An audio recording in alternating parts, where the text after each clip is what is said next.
We're going to talk about David this morning, talking about the heart of David. And David was a man after God's heart, wasn't he? And oftentimes I hear people say that, and then I ask them why, and they kind of stumble and bumble over their words because they really don't know why David was a man after God's heart. And I've shared this many times. Sometimes I can't figure out why David was a man after God's heart, because when I read David's life in its entirety, I see a man who's very, very human. Going up, going down, doing good things, doing bad things, being totally honest, being totally a liar. And so I wonder, wow, what is it to be a person after God's heart? What does that look like? Let me just read a couple scriptures. In Acts, it says, after removing Saul, he made David their king. He testified concerning him, I have found David, son of Jesse, a man after my own heart. He will do everything I want him to do. There's a key. He will do everything that I want him to do.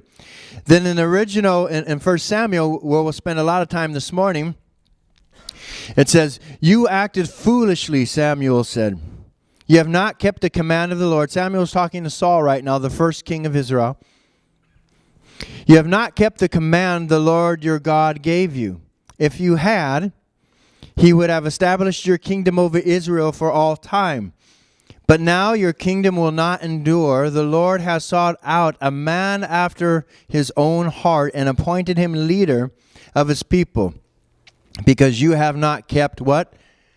The Lord's command. Another hint.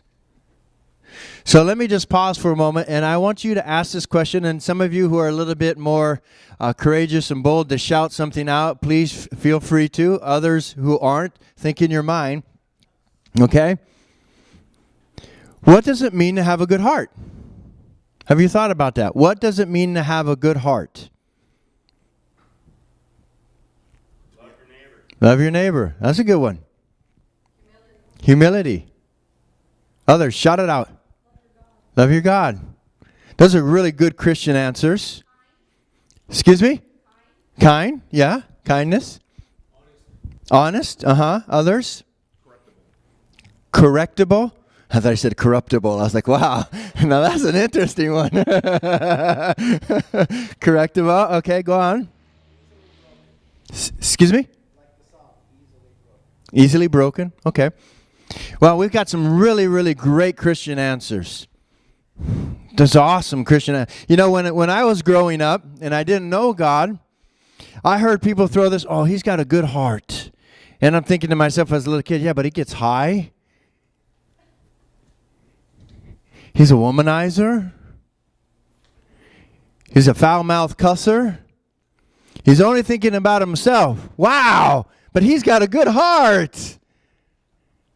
Have you ever said that about somebody when you looked on them and you said, you know, everything they do is corruptible.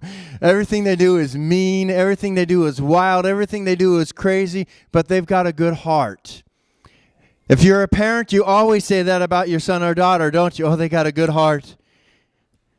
Even though they do all these evil things, they got a great heart. Or if you're a teacher, perhaps, oh, these are good students. They're just really good students. They got good hearts, even though they never do their homework. Even though they're beating up each other outside of class. Even though they're sneaking a toke under the table while nobody's looking with a one-toker. These are really good kids with really nice hearts. You know, we're a nation with a really good heart, right? That's right. We'll drive all these cars with the exhaust, filling the, you know, the, whatever you call that, the ozone and killing it. But we're people with good hearts, aren't we? Wow. We're great. You know, when I was being raised, that's what a good heart was. Okay, and we had some wonderful Christian answers, and I think those are very, very appropriate.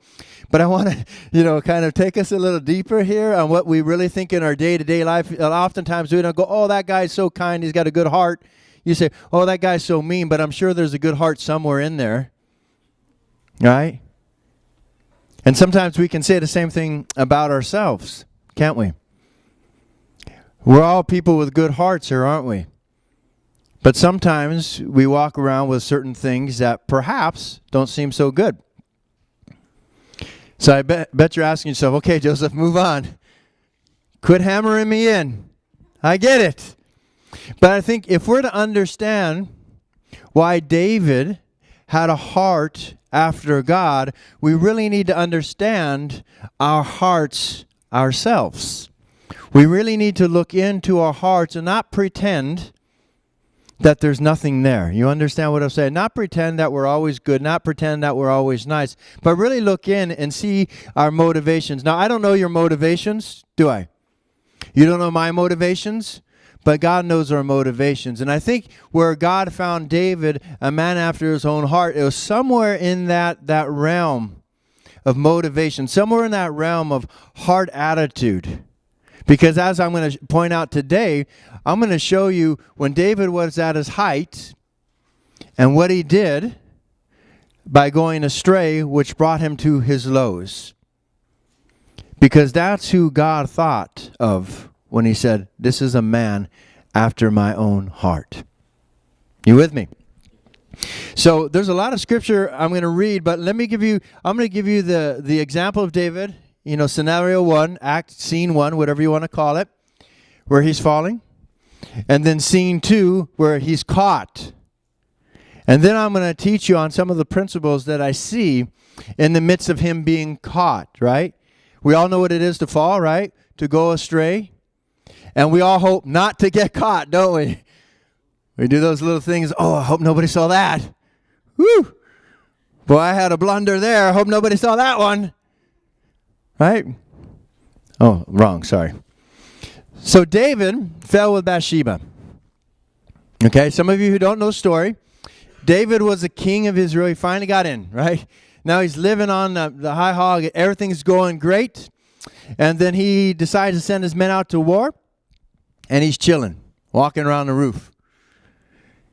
And he sees a really, really, from his perspective, hot lady. I gotta have her. So he tells the other people around him, hey, I want her. Bring her up. You know, there's a few people who pause and say, well, don't you know she's married? But anyway, they bring her up. They, have sex. She becomes pregnant. Now what? He's the king, you understand. So what does he do? Instead of fessing up right then, he says, you know what? Take her husband, put him on the front line so he'll be killed. Remember, always remember this when I'm talking. He's the man after God's heart, okay? This is the man after God's heart. Take her husband, put him on the front lines, but he'll be killed. I know. So, to make a long story short, he dies. David takes Bathsheba then as his wife. She gets sick, she has the baby gets sick. David, does some repenting, I'll go more in depth to this, and then the baby dies.